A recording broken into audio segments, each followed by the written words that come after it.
안녕하세요. 김성부동산 연구소입니다. 오늘은 동시이행 항변권과 동시이행 항변권의 효력에서 가장 일반적으로 민법을 공부할 때 가장 어려워하는 상계의 효력에 대해서 말씀드리도록 하겠습니다.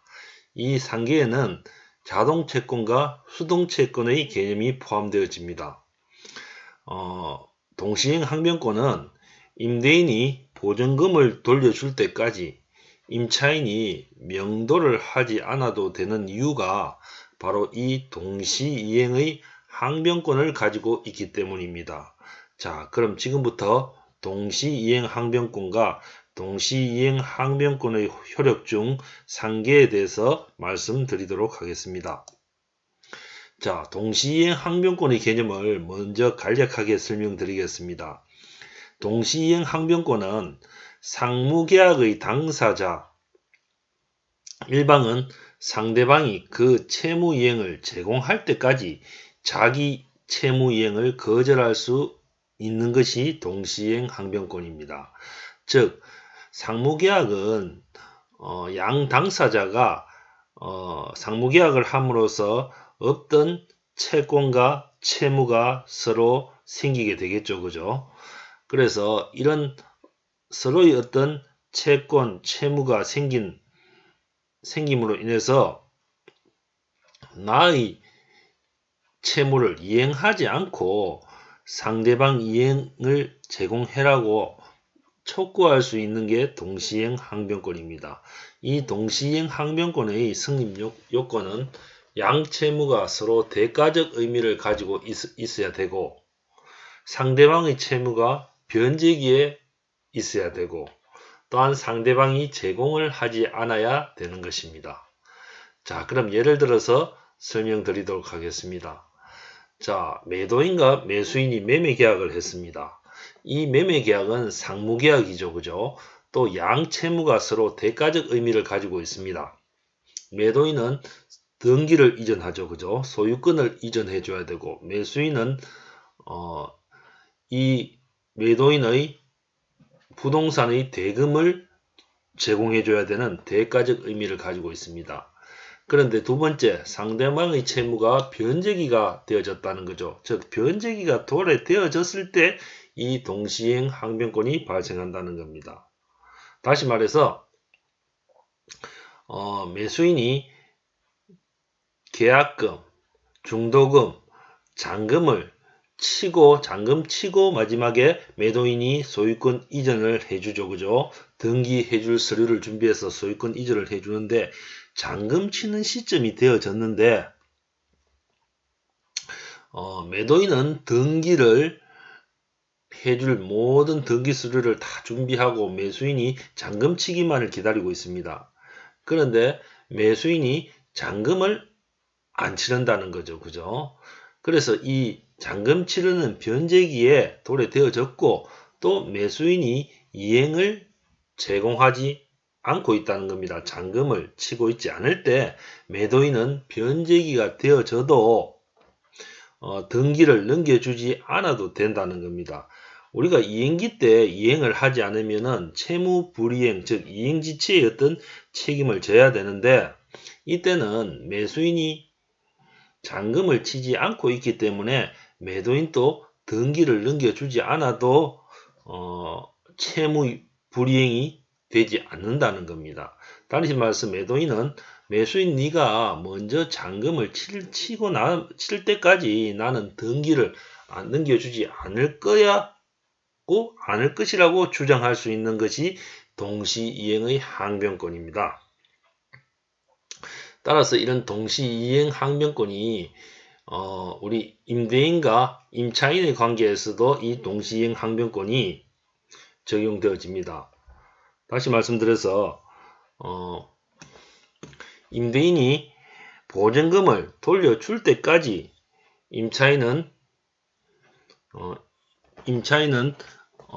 임차물을 사용 수익을 계속하고 명도를 안 해줘도 된다는 겁니다.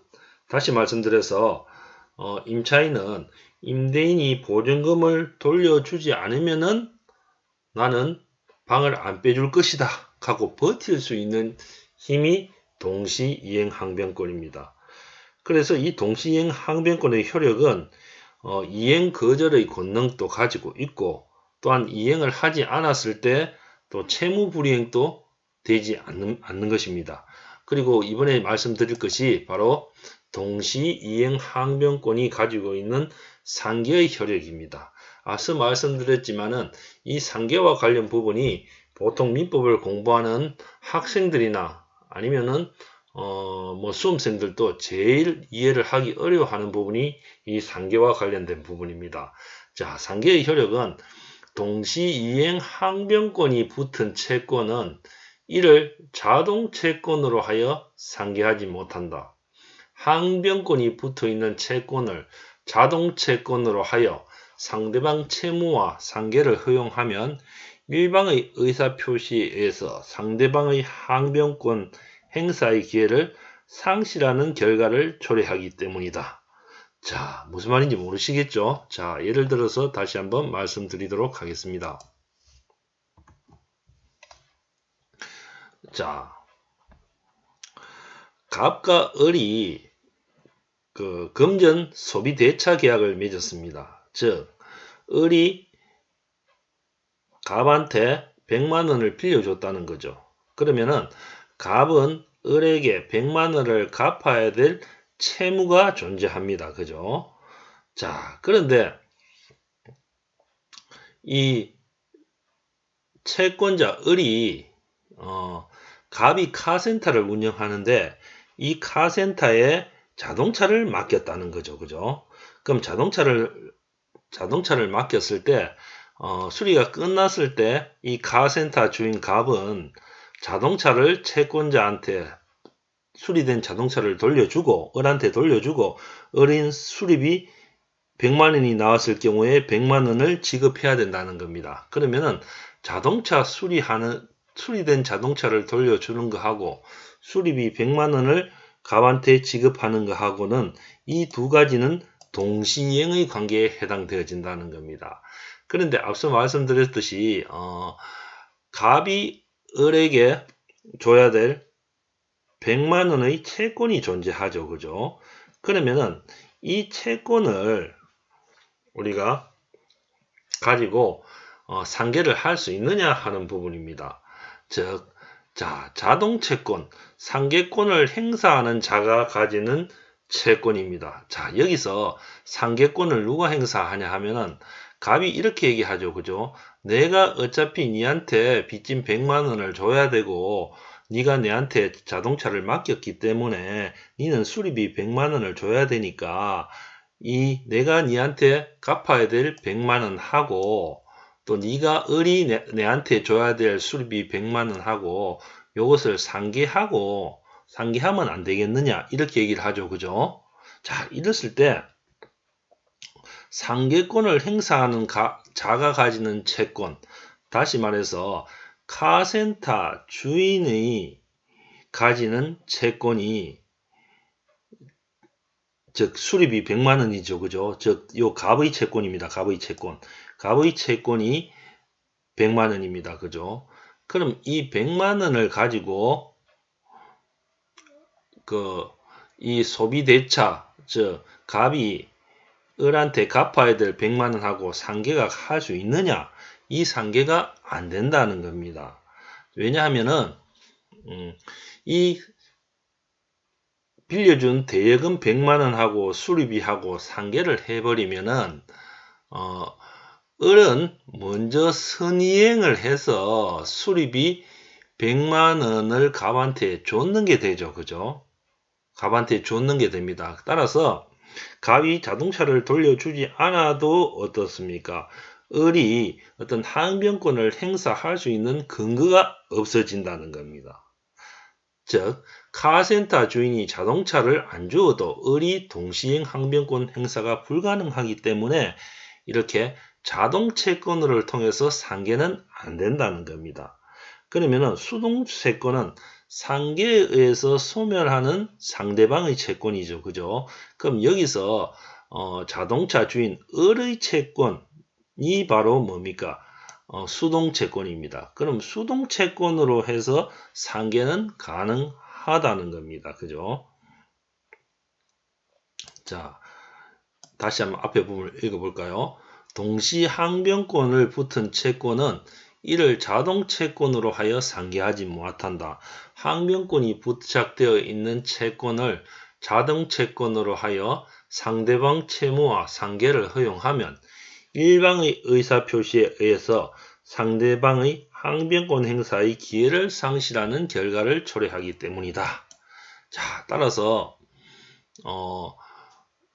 수리비 100만원이 자동채권이었죠. 그죠? 그럼 이 상계권을 행사하는 갑의 수리비 100만원, 그죠? 이 자동채권을 가지고 을의 채권을 상계를 해버리면은 을이 갑한테 이미 수리비 100만원을 지급했는 거기 때문에 동시이행 항변권, 즉 자동차를 돌려주지 않았을 때 나는 수리비 100만원 안 줄 거야 하는 이 동시이행 항변권을 을이 상실하는 결과가 초래하기 때문에 자동채권을 통해서는 상계가 안 된다는 것입니다.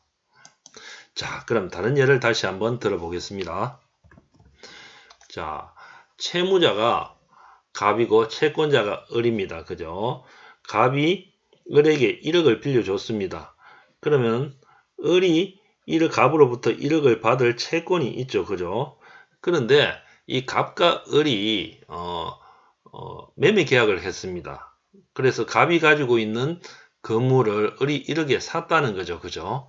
그러면은 우리가 이 소비대차 계약을 제외하고 밑에 매매 계약만 봤을 때 앞서 설명드렸듯이 매도인 갑이 매수인에게 등기 이전, 소유권 이전해야 될 의무하고 을이 갑에게 1억 금전 대금을 지급해야 될 요 두 가지가 동시에 이행되어질 관계입니다. 그죠?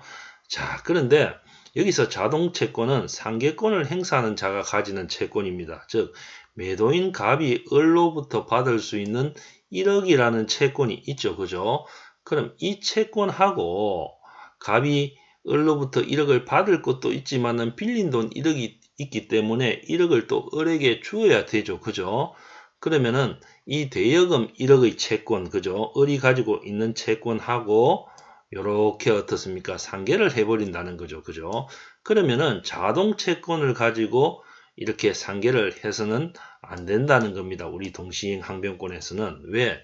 매도인이 소유권 이전을 안 해줘도 매수인은 동시행 항변권을 행사할 수 있는 어떤 기회 자체를 상실하게 되는 거죠. 다시 말해서 상계를 해버렸기 때문에 을은 먼저 어떻습니까?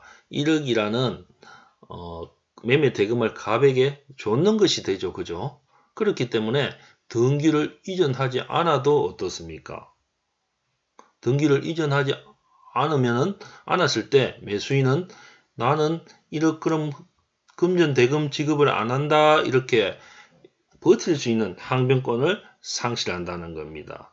자, 그래서 자동채권을 가지고는 상계가 안 된다. 자, 마지막으로 한 가지 예만 더 들어보고 마치도록 하겠습니다. 자,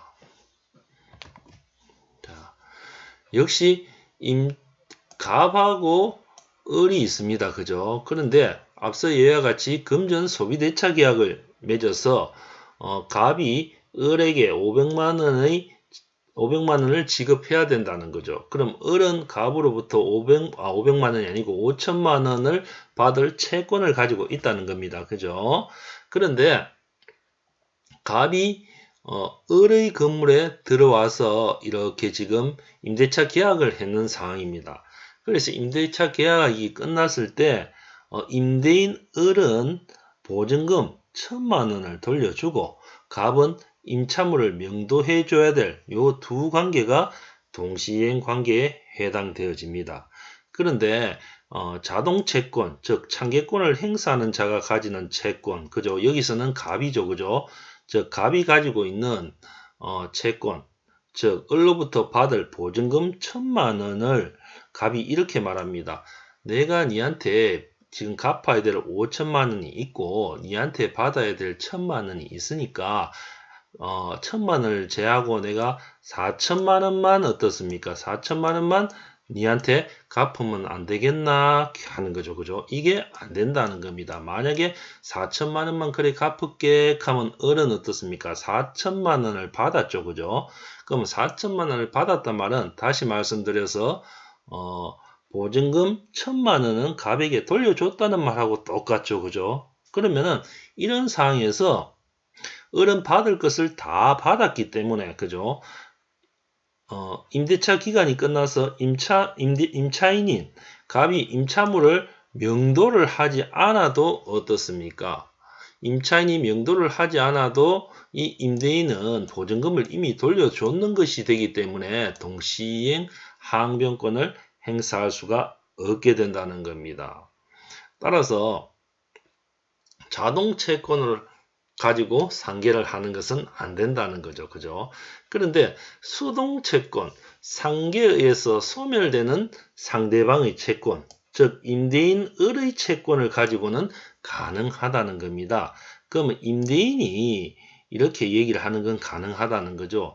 보증금 1,000만원을 갖고 있으니까 네가 내한테 그러니까 임대인이 보증금 1,000만원 돌려줘야 되니까 임차인 갑에게 갑 니는 내한테 빚진 5천만원 중에서 4천만원만 내한테 넣어라 이렇게 얘기하는 거는 가능하다는 거죠. 왜냐하면은 이거는 갑의 의사에 따라서 먼저 어떻습니까? 본인이 보증금을 어떻습니까? 먼저 지급을 했는 거죠. 그죠? 본인의 의사에 따라서 그러면은 본인 스스로 먼저 선이행을 했는 거기 때문에 임대인 을 입장에서는 동시이행 항변권을 내가 잃었다 이렇게 말을 하기가 어렵게 되겠죠. 그죠? 그렇기 때문에 우리가 수동채권으로 가지고 상계는 가능한데 자동채권으로는 상계가 되어지지 않는다는 것입니다. 오늘은 동시이행 항변권에서 동시이행 항변권의 효력 중에서 조금 이해하기 어려운 상계의 효력에 관한 부분을 3가지 예를 들어서 말씀드렸습니다. 감사합니다. 본 강의가 마음에 드시고 도움이 되셨다고 생각되시면 구독 꼭 부탁드리겠습니다. 감사합니다.